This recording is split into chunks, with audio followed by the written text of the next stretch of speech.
everyone, it's Katie from Without a Crystal Ball. Welcome to my channel. All right, you guys, we have some serious topics to go on to today.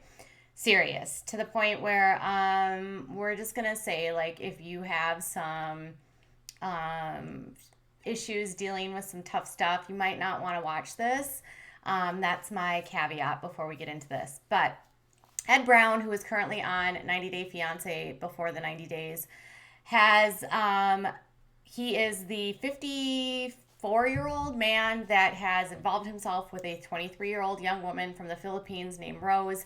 And over the past season, we have seen a lot of behavior in which some of us have been scratching our heads, such as him asking to have her shave her legs, telling her what to wear, buying her certain things to wear. Also, asking her to take certain tests, but he himself refusing to then take the test when she requests that he take it with her. Accusing her of only wanting her for his money, even though her sister only asked for help for $75 for her store. Withholding and lying about the fact that he was 4'11" and he said that he was like 5'2". He failed to tell Rose that he did not want children. And he also seemed to have this position of power throughout the entire relationship, always assuming that no matter what, it didn't matter that he was withholding information from her because he believed that the fact that he had enough money and enough influence and power was enough for Rose to do whatever he wanted.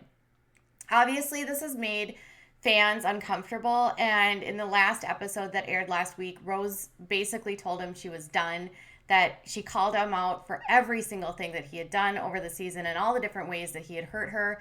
And fans were cheering her on to the point where Rose has been the waves have been shifting from Team Ed to Team Rose. Now, Rose is a woman from the Philippines, 23. She has obviously an economic indifference with him, which put her in a position where she lacked the financial and economic power with Ed. He also was holding the proverbial, I have the access to the United States.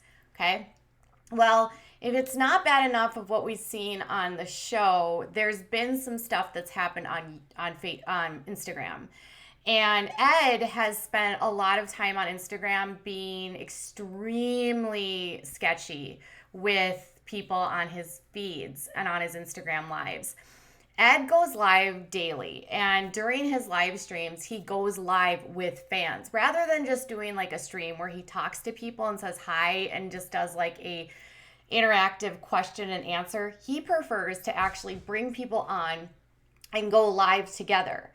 This can be risky for anybody that is in this position because you never know who you're going to go live with. You don't necessarily know like what they're going to bring to the table. Earlier today, I did a post where I shared about what happened today, where somebody that he chose to go live with showed very inappropriate content, and he blamed it on a hack, which isn't true. But on his live streams, he has told a 13-year-old to brush her teeth because it smells, so her breath will smell pretty. He consistently goes live with kids in their teen years. Parents are throwing their daughters at him. He has consistently been targeting young women, and a lot of people have their like hairs on the back of their necks starting to raise because we're putting together what's happening with Rose. Now we're seeing what he's doing on Instagram. But it was this bombshell, this that came out only a few weeks ago when Lorelai Clemens, she goes by Lorda Keats, and she posted a few TikTok videos. The TikTok videos ended up going viral. And after going viral, a lot of people started speculating that she must be lying because she made a TikTok video.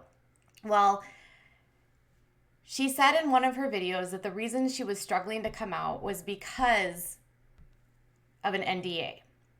She claimed in a few of her videos that she found out that he was going to be on TV after she had just gone through a period of 9 months or so where she was working with him, where he was inappropriate both physically and verbally.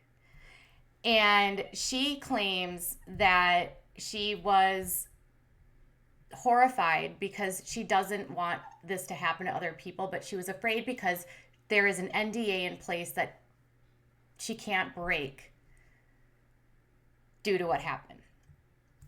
People have been dismissing it for a very long time, saying that there's nothing to this story.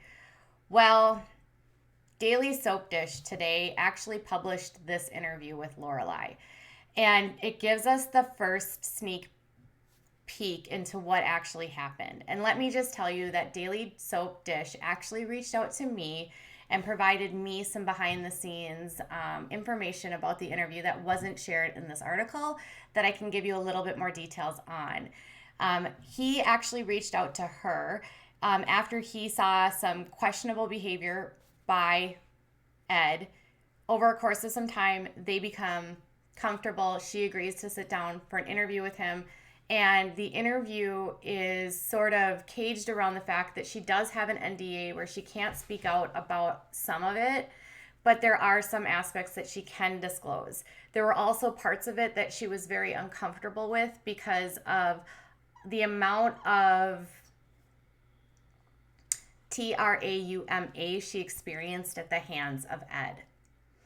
So Lorelai claims that she actually met Ed when she was 24 years old. She's lived in San Diego for 10 years, and she got an internship while she was in college, and Ed was at this company that she was interning for. And Ed was sort of her mentor because he went to the same school, and he also had the skill sets that she was hoping to learn. He's a photographer, she's a photographer, she's a designer, he's a designer. So she was looking at him from a mentor. She claims on the very first day that she met him, he told her that she was hot and that it was going to be great to work with her. And she also claims on the first day he put her in an arm lock and threw her to the floor. She said that was day one. And she said over the course of 9 months, he got worse and worse and worse to the point that she ended up in the hospital. Because it was through her employer, each incident was apparently documented, and now she's bound by an NDA between her employer, which includes apparently her and Ed. And I'll just let her share a few things. I'm going to play this video. I have permission from Daily Soap Dish to share this with you. Throughout the 9 months? So a lot of it was verbal through text and in the office. You know, he was grooming me, and at the time when you're being groomed, it's really hard to know that you're being manipulated. So it progressively got worse. By the end of it, I ended up in the hospital from an incident that happened with him, and I ended up having a lot of health issues from it. This was about 4 years ago, so I've been still trying to heal myself since that incident. Okay, I see. Now, why do you think that Big Ed targeted you specifically? So I think Ed has kind of like this MO for going for vulnerable younger women. At the time, I was 24, about the age of Rose, and at that age, you're really trying to figure out what's going on in the world. You're not quite sure how to handle situations like this, especially if you weren't taught them when you were younger. And generally with abusers like Ed, this is kind of like their perfect victim, right? Because they can manipulate them without too much of a work for it, if that makes sense. But I know in one of your TikTok videos, you said something that you didn't want to be rude. You didn't want to come across as overly rude. So was it something about you being nice that that kind of attracted this behavior, in your opinion? Yeah, I mean, I genuinely, as a person, try to be kind to everyone, but especially also with having abuse as a child, it's kind of the norm to not know how to stand up for yourself. And also, when you're younger and you're starting a new job and you're trying to impress the owners, you're a little bit more hesitant to stand up for yourself because technically this was my internship when I started, and so I kind of needed it to graduate. So I was A, scared that I would lose it if I stood up for myself, and B, I honestly wanted to learn everything, and Ed kind of posed as the person that was going to teach me a lot. So basically what she says, and that's what I'm gonna do is I'm gonna link the full video or the full article, which you can read on Daily Soap Dish. But she went on to say that the power indifference, does this sound familiar, between her and Ed made it so that she was very young, he was very much older. This was only 4 years ago when this happened. Made it so that she didn't really know what her legal rights were. She didn't understand what she was experiencing. And it wasn't until that she ended up in the hospital that things got to a point where she was physically hurt, that she suffered health issues related to her. Now I spoke related to Ed. Now I spoke to the journalist in the video that actually talked to her. And he says that this NDA is between her employer and her and Ed. And there was a settlement agreement basically that this happened while you were working, and you will sign this document and we will give you this money and you cannot hold us criminally liable. Now this is like our assessment. She didn't tell him this, but this is typically how these NDAs work. But we will give you this money because it happened on the job. You can't hold us criminally liable. And then that's it. Now, here's the thing. She was very young, and I think she did consider moving forward with a criminal case. Now, with a criminal case, it's very hard to prove in a court of law, and this is why these types of situations are very underreported. So she apparently, with the help of her attorneys, make the decision that because everything has been documented at her employer, that rather than filing civil cases or criminal cases, because that would have her to take her through everything that had happened with him, all of that trauma would come back. She decides to take the settlement, sign the NDA, and try to move on and heal. Now, since finding out that Ed's been on TV, has been opening up this can of worms that I think is very raw when you watch her speak, because you see how deeply affected she is by this. She's asked, like, why did you do this on TikTok? And she says that she actually reached out to TLC when she learned that Ed was going to be on, and got no response when she shared what happened to her. She also reached out to multiple media outlets, and nobody bit at her story. And so she said that when nobody was like taking her seriously, she went on to TikTok with the hopes that maybe someone would see it and that she could take back control of her story and get this out, because she said at the end of the day, her biggest reason for sharing is not because she wants to hurt Ed, but because she doesn't want him to hurt other people. And she doesn't want him to do and have access to other young women like her. And I think given what we've seen online with his behavior, she probably has cause to be concerned if this is true. Now, they even discuss the sort of pushback, blowback, and all of that comes out when somebody actually comes out and makes an allegation. Here's why I actually believe her. I believe this is true because Ed has not said a word. And if Ed has an NDA, he can't say a word.